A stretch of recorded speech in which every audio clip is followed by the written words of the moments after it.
මුලින්ම පුතේ මෙහෙමයි කතාවේ කියන්නේ.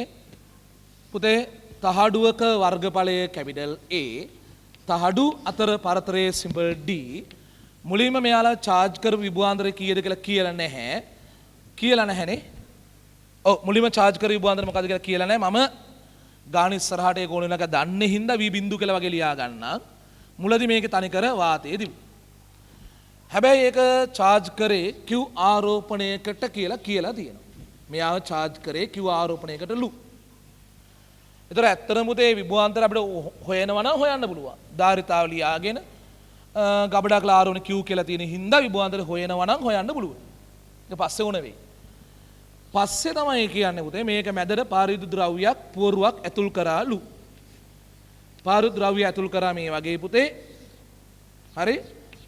ඒ පාරවිද්‍යුත් ද්‍රව්‍යයේ පාරවිද්‍යුත් නියතයේ K එනම් K epsilon naught මේ තියෙන්නේ. මේ epsilon naught මේක epsilon naught මේ පුවරුවේ ඝනකම සිම්බල් H ලු පුවරුවේ ඝනකම සිම්බල් H ලු තහඩු දෙකේ පාත්‍රයේ සිම්බල් D වෙනස් කරේ නැහැ. මේක හරි ලස්සන වාක්‍යයක් තියෙනවා එක තැනකදී මේ වාතයේ තනිකර තිබිච්ච ධාරිත්‍රකේ කිසියම් විභවාන්තරයක ගහලා charge කරලා Q ආරෝපණයක් ගබඩා කරලා බැටරියෙන් ගැලෙව්වලු. ගබඩා කරලා ඉවර වෙලා බැටරියෙන් ගැලෙව්වලු. බැටරියෙන් ගලවලා ගත්ත කියන්නේ දැන් මේකේ Q නියතයි කියන එක. දැන් මේ ධාරිත්‍රකේ ආරෝපණයේ නියතය. අර ඒකලිත කරා වගේ සීනයක් පුතේ. ඒකලිත කරා තමයි ඇත්තටම. එන අර රූපේ ආරෝපණය Q නම් මේ රූපේදීත් මට මේ ධාරිත්‍රක ආරෝපණය Q කියලාම ගන්න පුළුවන්. Q කියලාම ගන්න පුළුවන්. හරිද? ප්‍රශ්නේ මුලින්ම විමසලා තියෙන ටික ආයසරයක් කියවලා බලන්නකෝ. ඔයගොල්ලෝ එක සැරයක් කියවන්න ඇති. මුලින්ම කියලා තියෙන මොකද්ද පුතේ? මේ කෑලි තුන අතර විද්‍යුත් ශේෂ තීව්‍රතාව සඳහා ප්‍රකාශන ලියන්නලු. මේ කෑල්ලේ ශේෂ තීව්‍රතාවල ප්‍රකාශන ලියන්නලු. ගවුස් ප්‍රමේය ඇත්තට ධාරිත්‍රික කියන්නේ විද්‍යුත් ශේෂ පාඩමේ අන්තිම කෑල්ලනේ. ගවුස් ප්‍රමේය පාඩමේදී ඔප්පු කරලා පෙන්නනවානේ පුතේ ආරෝපිත තහඩුවක් ඉස්සරහා ශේෂයේ තීව්‍රතාවයේ සූත්‍රය මෙයා කියලා. සිග්මා වේදී එප්සයිලන් කියලා. අර තහඩුවේ ඉස්සරහා දුර සමග ශේෂ තීව්‍රතාව වෙනස් වෙන්නේ නැහැ කියලා එහෙමත් කියනවා. සිග්මා කියන්නේ පෘෂ්ඨිකාරෝපණ ඝනත්වය. පෘෂ්ඨිකාරෝපණ ඝනත්වය එප්සයිලන් කියන්නේ තහඩු ඉස්සරහා දෙන මාධ්‍යයේ පාරවේද්‍යතාව. ඒ සලකන තැන පාරවේද්‍යතාව. එතන මේකේ මුලින්ම මේ කොටස තියෙනවා නේද? මේ කොටසේ ශේෂ තීව්‍රතාවය E1 කියලා අපි කියමුකෝ. උඩ කෑල්ලේ. හරි? සිග්මා ගන්න බෑ. සිග්මා කියන්නේ පෘෂ්ඨිකාරෝපණ ඝනත්වය. පෘෂ්ඨිකාරෝපණ ඝනත්වය කියන්නේ පුතේ ඒකක වර්ගඵලයක දෙන ආරෝපණය. සිග්මා කියන්නේ Q බෙදීම A. ඒකක වර්ගඵලයක ආරෝපණය. එහෙනම් මේකේ පුතේ ලියනකොට මෙතන තිබේ වාතයනේ පුතේ. නැත්නම් රික්තයනේ. Q බෙදීම epsilon naught A කියලා ඒකේ ලියන්න පුළුවන් ශේෂ තීව්‍රතාව. දෙවෙනියට මෙන්න මේ කැලලට එනවනේ පුතේ. ඒ කැලලම E2 ලියන්න පුළුවන් Q බෙදීම පුතේ epsilon naught නෙවෙයි K epsilon naught A. මේ ගන්න සිම්බල් K අකුරක් තියෙන. epsilon naught වෙනුවට K epsilon naught A දා. K epsilon naught දාන්න වෙන මොකවත් වෙනස් වෙලා නැහැ. ආයෙ මෙතනින් එහාට දෙන වාතයේ පුතේ එහෙනම් ඒකේ 3 කියලා ලියනකොට මොකද්ද වෙන්නේ? Q බෙදීම epsilon naught A. නැවත වාතය. ඔන්න ස්තර 3 ශේෂ තීව්‍රතාවල් 3. right. අපි පෙරයි පසුයි. ඒ කියන්නේ ගහපු දාපු එකයි දෙකම අද ගමුකෝ. මේ තනිකර වාතය තිබ්බ වෙලාවනේ. දත් ඔක්කොම මා කරමු පුතේ. මේ තහඩු දෙක අතර තනිකර වාතය තිබිච්ච වෙලාව. ළමයි තහඩු පරතරයේ සිම්බල් D තහඩුවක වර්ගඵලයේ කැපිටල් A වාතයේ එප්සයිලන් naught රික්තය කිසියම් විභවාන්තරයකට ගැහුවලු. ඒ විභවාන්තර කීයද කියලා තිබුණේ නැහැ පුතේ. V බිඳුව මේකේ ධන Q මේකේ ඍණ Q තියෙනවා.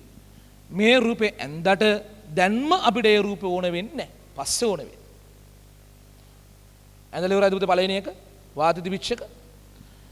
දැන් මේක Q වලට charge කරලා බැටරියෙන් ගැලෙව්වලු. බැටරියෙන් ගැලෙව්වා නම් ආයේ පුතේ Q වෙනස් වෙන්න බැහැනේ. ඊට පස්සේ මේක අස රින්ගෙව්වලු පාරවිද්‍යුත් ද්‍රව්‍ය. පාරවිද්‍යුත් පුවරුව. මේ පුවරුව රින්ගෙව්වම ඒකේ ඝනකම H. තහඩු පරතරය D. මේ කෑල්ලේ පාරවේදිතාව K epsilon naught. මේ දෙපැත්ත දුව epsilon naught epsilon naught. සුපුරුදු ලෙස. හරිනේ. ඇඳලා ඉවරයි. ඔක්කොම හරි ඇඳලා ඉවරයි. හරි. පළවෙනි අහන පුතේ මේ එක් එක් කොටස තුල ශේෂ තීව්‍රතාව මොනවාද? පළවෙනි අහන පුතේ උඩම කෑල්ලේ. ඊලියන සූත්‍රය ඔන්න පැත්තේ මම ලිව්වා සිග්මා බෙදීම එප්සයිලන් කියලා. සිග්මා කියන්නේ q බෙදීම a. ඒක වර්ගඵලයක ආරෝපණය. පෘෂ්ඨික ආරෝපණ ඝනත්වෙනුයි තියෙන්නේ. හරි. ඊ එක ලියනකොට දාන්න q බෙදීම එප්සයිලන් not a කියලා. ඊ දෙක ලියන්න q බෙදීම k එප්සයිලන් not a කියලා. ඒ පුවරුව තුල පුතේ නැවත එනවා වාතය තුලට ඊ තුන සමානයි කියලා ලියන්න q බෙදීම එප්සයිලන් not a කිය. ඊළඟ අංක ඉස්සරහට ධාරිත්‍රකයේ තහඩු අතර විභවාන්තරය සඳහා ප්‍රකාශනයක් ව්‍යුත්පන්න කරන්න. කොල්ලනේ ඔන්න බලා ගනින් පුතේ. ධාරිත්‍රකයේ තහඩු දෙක අතරට ප්‍රකාශනයක් ව්‍යුත්පන්න කරන්න. ඒ කියන්නේ මේකෙන් අරන් පෙන්වන්න කියන එකනේ පුතේ. දැන් විභවාන්තරය. ඔව්. මෙහෙම නෙවෙන්නේ දුව. මෙයා V0 වලට charge කරා ඊට පස්සේ බැටරියෙන් ගැලෙව්වා. ගැලෙව්ව නිසා Q නියතයි. හැබැයි පාරිද්‍යුත් ද්‍රව්‍යයක් ඇතුල් කළා. පාරිද්‍යුත් ද්‍රව්‍යයක් ඇතුල් කරපු ගමන් ධාරිතාව වෙනස් වෙනවා. ධාරිතාව ඇත්තගෙන වැඩි වෙනවා. ධාරිතාව වැඩි වුණාම Q වෙනස් වෙන්න බැරි හින්දා එයා අනිවාර්යෙන් V වෙනස් කරගන්න බෑ. Q නියතයි. පාරිද්‍යුත් පූර්ව දාප ගමන් C වැඩි වුණා. තහඩු අතර විභවාන්තරය අඩු වෙනවා. ඇත්තට දැන් අහන්නේ මේ අලුත් විභවාන්තරය මොකද්ද කියලා. මේවයින් ව්‍යුත්පන්න කරන්න කියලා කියන්නේ. පුතේ ඔතන මම පාවිච්චි කරන්නේ විද්‍යුත්ශේෂ පාඩමේ කරන මෙන්න මේ සූත්‍රය. E සමානයි ඩෙල්ටා V බෙදීම D කියලා එකක් කරන්නේ. තහඩු දෙක අතර පරතර බෙදීම නැත්නම් තහඩු දෙක අතර විභවාන්තරය බෙදීම පරතරය කියලා. නැත්නම් ඩෙල්ටා V ලියන්න පුළුවන් E ගුණ කිරීම D කියන කතන්දරය. හරි? දැන් ඒතර මට මේක අකුරක් ගන්න වෙනවා. මේකේ අකුරක් x කියලා වගේ ගමු මෙන්න මේ පරතරයට. බය වෙන්න එපා. මේකට එන්නේ එතකොට D අඩු කිරීම h ධන x කියලා නේද? ඇයි මේ D වලින් මේ h එකයි x එකයි අඩු කරා මෙන්න මේක එනවා D ඍණ h ධන x කියලා එක. දැන් මම එකවර ලියන්න යන ඔයගොල්ලෝ දක්ෂ දරුවෝ නිසා පුතේ තහඩු දෙක අතර මුළු විභවාන්තරය කැවිල් V කියලා ඕනනම් කියමුකෝ. V කියන්නේ විභවාන්තර තුනේ එකතුව කියලා ලියමුකෝ පුතේ. විභවාන්තර තුන කියලා අදහස් කරේ මෙතනයි විභවාන්තරවල තුන. හරි. එතකොට V එක ලියන්න ඕනේ නේ. V එක ලියන්නේ ED ගුණිතය. E කියන්නේ මෙයා. මේක මෙයාව ගුණ කරන එම කෑල්ලේ ඝනකම. ඒ කෑල්ලේ ඝනකම කියන්නේ x කියන කෑල්ල. q බෙදීම epsilon naught a ගුණ කරන්නේ x වලින්. v2 ඒ මැද කෑල්ලේ ශේෂ තීව්‍රතාව q බෙදීම k epsilon naught a ගුණ කරන්නේ ඒකේ ඝනකම h වලින්. තුන්වෙනි කොටස ලියන්නේ q බෙදීම epsilon naught a ගුණ කිරීම අන්න ඒ කෑල්ලේ ඝනකම මෙන්න මෙච්චරයි. D අඩු කිරීම h ධන x කියලා ලියනවා. හරිද? ඒ කොටසේ ශේෂ්ඨ තීව්‍රතාවල් ඒ කොටසේ ඝනකම් වලින් පරතරයෙන් ගුණ කරලා තියෙනවා.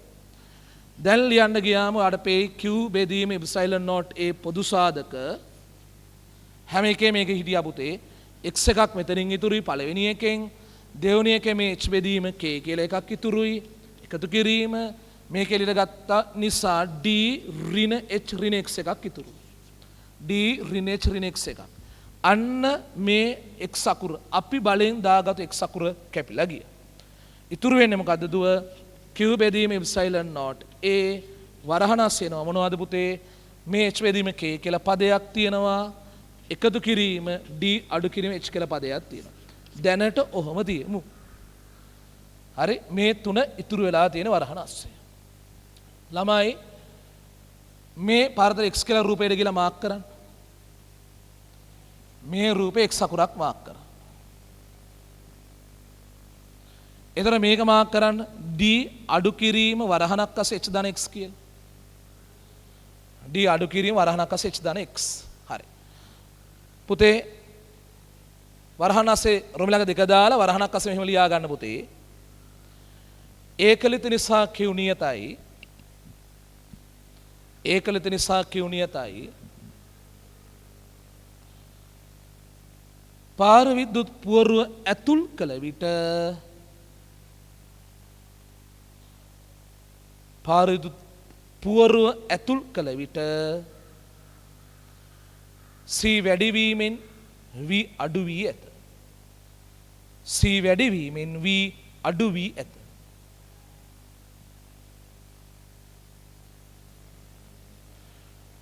පැහැදිලි? දැන් ඔන්න විද්‍යුත් ක්ෂේත්‍ර පාඩමට යනවා.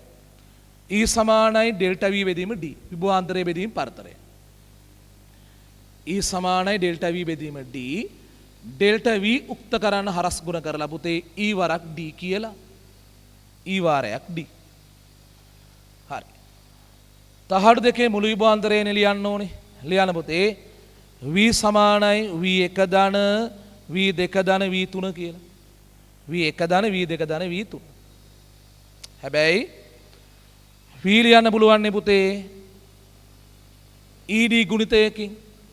V1 ලියනවා ඒ කෑල්ලේ ශේෂ තීව්‍රතාව ඒ කෑල්ලේ පරතරය නැත්තම් ඝනකමෙන් ගුණ කරලා. තුනට මේකයි කරේ. මම හිතනවා මම කිව්වා කීව සැරයක් ඒ ඇති කියලා කියපු ආරගා.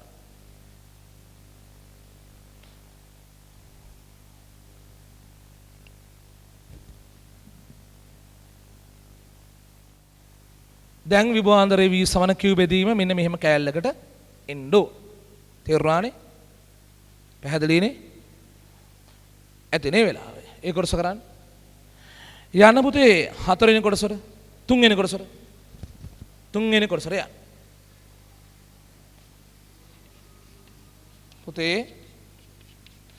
එමගින් හෝ අනුක්‍රමයකින් කොල්ලනේ දැන් ධාරිත්‍රකයේ සඵල ධාරිතා මේක කියලා ඔප්පු කරලා පෙන්නන්නලු. කොල්ලෝ ටික මෙහෙමයි පුතේ රචනා ගානක එමගින් හෝ අන් අයුරකින් කිව්වම මැස් කරනකොට දන ගොඩාක් වෙලාට එනයින් කරන එක ලේසි. මෙතෙක් වෙලා ආපු පාර දිගේම කරන එක ලේසි අපිට. දැන් ධාරිතාවට ප්‍රකාශනයක් ගන්නලු. පුතා ධාරිතාවක් කියන්නේ පොදුවේ බලා ගන්න පුතේ. ධාරිතාවක් කියන්නේ සාධාරණ පොදුවේ කියන්නේ ආරෝපණය බෙදීම විභවාන්තරය කියන එකනේ. ආරෝපණය බෙදීම විභවාන්තරය. ඔන්න බලා ගන්න පුතේ. මේ තියෙන එක මම ඒක හදනවා. මෙතන Q තියෙනවා. බලන්න ඉන්න. මෙතන Q තියෙනවා. මම මේ තියෙන V අකුර මෙතනින් පල්ලෙහාට ගේනවා. Q බෙදීම V එක හදන්න. Q බෙදීම V හදන්න. එතකොට මේ එප්සයිලන් නෝට් A එක උඩට ගේන්න එපා. ඔතනින් මෙහෙම උඩට ගේන්න. එප්සයිලන් නෝට් A. ඒක උඩට එනවා.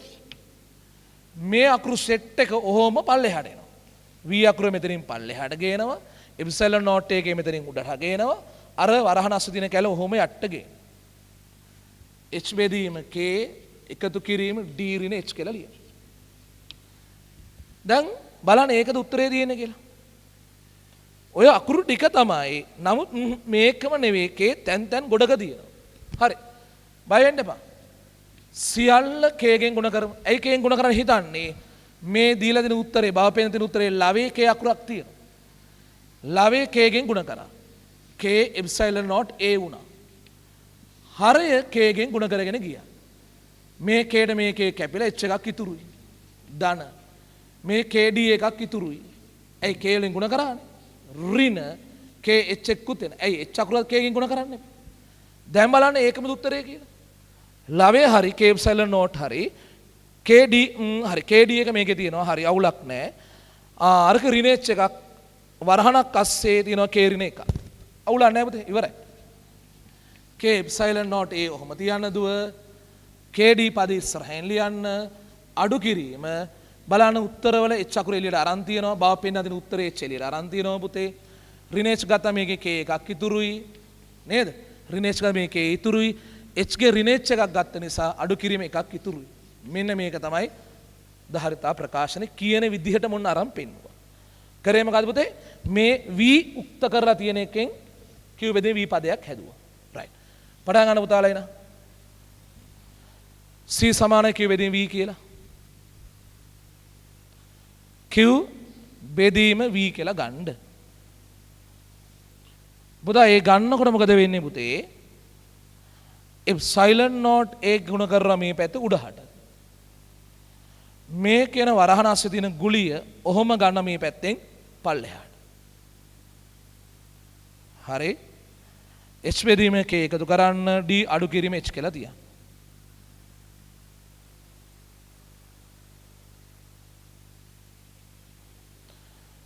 දැන් කරා මොකද කරේ මම මෙතන ලවයේ K ගෙන් ගුණ කරා. මෙතන K එකක් ආවා. හරයත් එහෙනම් K ගෙන් ගුණ කරන් ගියා. H ධන KD ඍණ KH කියලා එකක් ආවා. ළමයි KD ඍණ මේ H එක පොදු සාධක එළියට ගත්තා ඍණ H වශයෙන්. මෙයාගෙන් K එකක් ඉතුරුයි මෙයාගෙන් ඍණ එකක් ඉතුරුයි. පැහැදිලි නේද? තේරුණානේ? හරි. යන්න ඊළඟ කොටසට. ප්‍රශ්න කියව ගන්න ඔයා. දැන් කියනවනේ වෝල්ට් සැබ ඉවත් නොකොට පාරිදු පූර්ව ඇතුල් කරේ නම් ධාරිතක අවසන් ආරෝපණය කුමක් වන්නේද? දැන් ආගමු පුතේ. දැන් ගාන මුලීම කියනවනේ පටන් ගදි මේක දාලා තිබෙන ඈනේ කොල්ලෝ තනිකර වාතය තිබිච්ච එක කිසියම් විභවාන්තර charge කරාලු බැටරි එකට ගහලා. හරිද? දැන් කියනවා ඒ බැටරියෙන් නොගලවා. එතකොට මොකද ඔළුවේ තියෙන්නේ? ගැලෙව්වේ නැහැ කියන්නේ අනිවාර්යෙන් විභවාන්තරයේ නියතයක්. මේ V0 මයි තාම තියෙන්නේ. හරිද? ඊට පස්සේ පාර විදුලි පුවරුව ඇතුල් කරාලු. ඔව්. පාර විදුලි පුවරුව දාපු ගමන් C වැඩි වෙනවා. මේ සැරේ විභවාන්තරයේ අර ගානමයි බැටරියට ගහලා තියෙන්නේ. C වැඩි කරපු නිසා එයා මොකද කරන්නේ? Q වැඩි කරගන්න. පාර විදුලි පුවරුව දාලා C වැඩි වුණා. වැඩි වුණාම Q වැඩි කරගන්න. දැන් මේ ගාන කරන්න මේ ආරම්භයේ තිබිච්ච විභවාන්තරය අපිට ඕනේ. නැතුව හදන්න බෑ. ආරම්භ විභවාන්තරය අපිට අවශ්‍යයි. මේ ආරම්භයේදී මේක තනිකර වාතයේ තිබුණේ. හරි? බලන්න ඉන්න පුතේ. එතකොට ආරම්භයේදී Q සමාන CV දාලා හිතුවොත් ආරම්භයේ තිබු ආරෝපණයේ Q ආරම්භයේදී තනිකර වාතයේ තිබුණ නිසා ධාරිතාව මේක. ඒක charge කර විභවාන්තරය V0 දන්නේ නැහැ. ඒක ඒගොල්ලෝ ගානේ දීලා නැහැ. V0 උක්ත කරාමනේ දුවේ QD බෙදීම එප්සයිලන් නෝට් A එක. තේරුණාද? ඕක තමයි අර ගහලා තියෙන බැටරියේ V ගාව.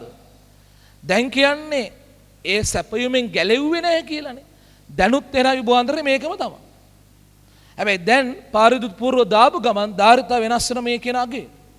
මේ කියන අගේ වෙනස් වෙච්ච ගමන් එයාගේ තියෙන ආරෝපණ ප්‍රමාණය වෙනස් කරගන්න. දැන් එයාගේ තියෙන ආරෝපණය හොයන්න Q සමාන CV දාමු. දැන් ඒකට ඕන Q ඩෑෂ් වගේ ලියමුකෝ පුතේ. අලුත් C පාරිද්‍රව්‍ය දැම්මට පස්සේ C මේක. K එප්සයිලන් නෝට් A බෙදනවා මොකෙන්ද පුතේ? KD අඩු කිරීම H වාරයක් K අඩු කිරීම එක ගුණ කිරීම. ඔන්න අලුත් ධාරිතාව විභවාන්තරය අර පරණ එකම තමයි. QD බෙදීම එප්සයිලන් නෝට් A. දැන් එප්සයිලන් නෝට් Aට එප්සයිලන් නෝට් A කපලා දාමු. දැන් උත්තරය ඇවිත් තියෙනවා. ඕක තමයි අවසාන උත්තරේ. ලියා ගන්න පුතේ මුලින්ම. ආරම්භයේදී කියලා ලියා ගන්නකෝ. ආරම්භයේදී Q සමාන CV දාලා ඉන්න පුතේ. Q සමාන CV දාමු. Q සමාන කියලා යන පුතේ මේ වෙලාවේ එප්සයිලන් නෝට් A බෙදීම D වරක් charge කර විභවාන්තර V0 නේ පුතේ. Q සර CV දානකොට C කියන්නේ එප්සයිලන් නෝට් A බෙදීම D වරක් charge කර විභවාන්තර V0. දුවේ පුතේ. ඔයා හොතන V0 එක උක්ත කරන්නකෝ. V0 එක උක්ත කරද්දී එන්නේ D මෙහෙට ගුණ කරලා එප්සයිලන් නෝට් A වලින් බෙදුවා. හරි. දැන් ලියා ගන්න මෙහෙම. සැපයුම නොගැලවූ නිසා තවදුරටත් සැපයුම නොගැලවූ නිසා තවදුරටත් විභවාන්තරේ V0 මය විභවාන්තරේ V0 මය එහෙත් ධාරිතාව වැඩි වූ නිසා ඇයි පාර විදුත් පුවරුවක් ඇතුල් කරානේ පුතේ ධාරිතාව වැඩි වූ නිසා ආරෝපණය වැඩි කරගනි ධාරිතාව වැඩි වූ නිසා ආරෝපණය වැඩි කරගනි හරි දැන් ලියන්න පුතේ ආයෙමත් අලුත් ආරෝපණය හොයන්න Q සමාන CV කියලා Q සමාන CV කියලා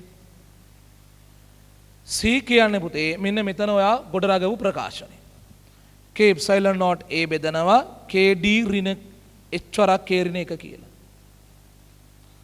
වරක් විභවාන්තරයේ පුතේ qd බෙදනවා කාගෙන්ද epsilon naught a වලින්. epsilon naught a කපනවා. ඉතුරු මොනවද පුතේ? k ඉතුරුයි q ඉතුරුයි d ඉතුරුයි ලවේ. හරේ මෙන්න මේ ප්‍රකාශන ඉතුරුයි. kd ඍණ h වරක් k ඍණ 1 කියලා. තේරුණා නේද දුව? හා. පුතේ ලියලා ඉවරයිනේ. ඔය පස්වෙනි වගේ කොටසක් පුතේ ආය කවදාවත් අහලා නැහැ. කිය ගන්න පුතේ. මේකේ විතරමයි අහුවෙන්නේ. පාරිද්‍යුත් පුර ඇතුල් කිරීම වඩා පහසු වන්නේ කුමන අවස්ථාවේද? ඔබේ පිළිතුර ගණනය කිරීමෙන් තොරව පැහැදිලි කරන්න. රයිට් පුතේ. අහගෙන ඉන්නකෝ. ඒ කියන්නේ පාරිද්‍යුත් පුර දාන්න ලේසි. මෙයාලා අහන්නේ බැටරියෙන් ගලවලාද? බැටරියෙන් ගලවලා දාන එකද වඩා ලේසි? බැටරියට ගහලා තියෙද්දිද දාන්න වඩා ලේසි කියලා. ඕක ළමයට තනියම හිතලා කියන්නම් හරිම අමාරුයි. මම කියලා දෙන්නම් ආයදාසක වෙන්නක් අහුවොත් මේ තර්කෙම දා. බැටරියෙන් ගැලෙව්වා කිව්වම charge කරලා බැටරියෙන් ගැලෙව්වා කිව්වම අනිවාර්යෙන් Q නියතයි. ඒකලිත කරාම අනිවාර්යෙන් Q නියතයි.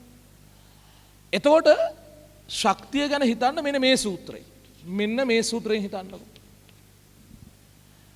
V වර්ග වලින් එහෙම හිතන්න යන්න එපා. V තියන අකුරුවට යන්න එපා. V වෙනස් වෙන කෙනෙක් නිසා. දැන් අපි පාරිවිද්‍යුත් පූර්ව ඇතුල් කරාම වෙන්නේ ධාරිතාව වැඩි වෙන එකනේ. ධාරිතාව වැඩි වෙනවා කියන්නේ ධාරිත්‍රික ශක්තිය අඩුවීමක් වෙන්න ඕනේ. C වැඩි වුණාද ශක්තිය අඩු වෙනවා. ඒ කියන්නේ ධාරිත්‍රික නිකන් ශක්තිය නිදහස් කරනවා වගේ සීන් එකක් වෙන්නේ. ඒතර ඇත්තටම ඔය තියෙන 99 ගාන තියෙන 99 ගානේදීත් ඔය වගේ සීන් එකක් තියෙනවා. හැබැයි ඒකේ අර වඩා පහසු කෝකද කියලා අහන එකක් නැහැ. ඒතර එතන වෙන්නේ ඒ ධාරිත්‍රික නිදහස් කරන ශක්තියෙන් කාර්යයක් කළ පුවරුව ඇද ගන්න සීන් එකක් වෙන්නේ. ඒක වෙන්දී ආන්ත්‍රණය මොකද්ද කියන එක ඔයාලට උසස් පෙළ මට්ටමේ දරුවන්ට ඕන වෙන්නේ නැහැ හැබැයි. බැටරියට දිගටම ගහලා තිබුණොත් අනිවාර්යෙන් V නියතයි. V ෂුවර් නියතයි. එතකොට ශක්තිය ගැන තර්ක කරන්න හොඳ සූත්‍රය මෙයා. භාගයේ CV වර්ග. මොකද අනිවාර්යෙන් V නියතයිනේ. නව C වෙනස් කර Q වෙනස් වෙන හින්දා මේකට මම යන්න කැමති නැහැ. හරිද? දැන් පාරිවිද්‍යුත් පූර්ව දැම්මම C වැඩි වෙනව නේද? C වැඩි වෙනවා කියන්නේ ශක්තිය වැඩි වෙන්න එපයි පුතේ. ධාරිත්‍රික ශක්තිය වැඩි වෙනවා කියන්නේ අපි ඒ වෙනුවෙන් කාර්යයක් කරන්න ඕනේ වගේ කතාවක් ඔය කියන්නේ. මේකෙදි අපි කාර්ය කරන්න ඕනේ ධාරිත්‍රික තමාගේ ශක්තිය නිදහස් කරලා පුවරුව ඇදලා ගන්නවා. මේකෙදි ඇතුල් කරද්දී ධාරිත්‍රික ශක්තිය වැඩි වෙනවා කියන්නේ ඒ වෙනුවෙන් අපි කාර්යයක් කරන්න වෙනවා. ස්ප්‍රින් එකක් වුණත් අදිද්දී අපි කරන කාර්යනේ ගබඩ වෙන්නේ පුතේ. එහෙනම් මේ දෙක සංසන්දනය කළා ගත්තොත් මේකෙදි පුවරුව අපිට ඇතුල් කරන්න ලේසි. ඇයි අපි කාර්යයක් කරන්න ඕනේ ධාරිත්‍රික තමාගේ ශක්තිය නිදහස් කරලා ඇදලා ගන්න. රයිට්? තර්ක ඔක්කොම ලියලා අන්තිම උත්තරේ මේකෙදි කියලා ලියමු. සැපයුමින් ගලවා ඇති විට Q නියතයි. Q නියතයි.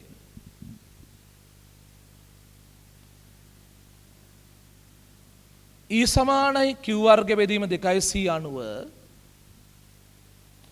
Q වර්ග බෙදීම 2C අනුව පාරවිද්‍යුත් පුවරුව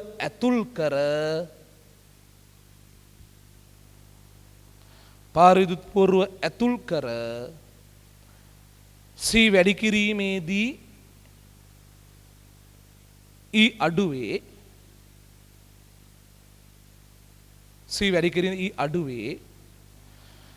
ධාරිත්‍රකයෙන් නිදහස්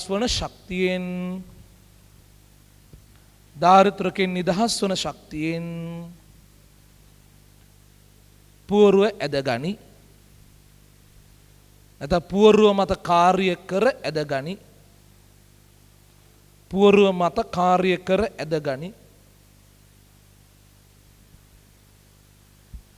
ඊළඟ රුලේ පුතේ සැපයුමින්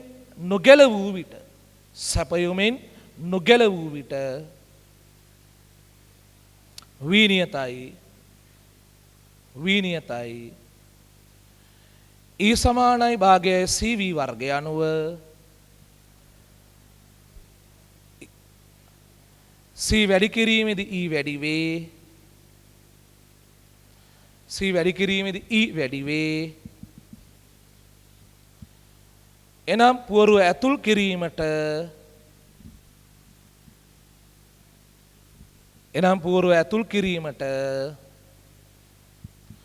අප විසින්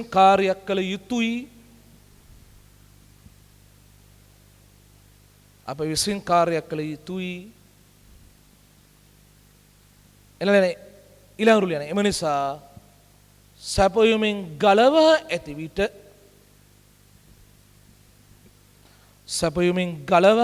විට පුවරුව ඇතුල් කිරීම වඩා පහසුයි.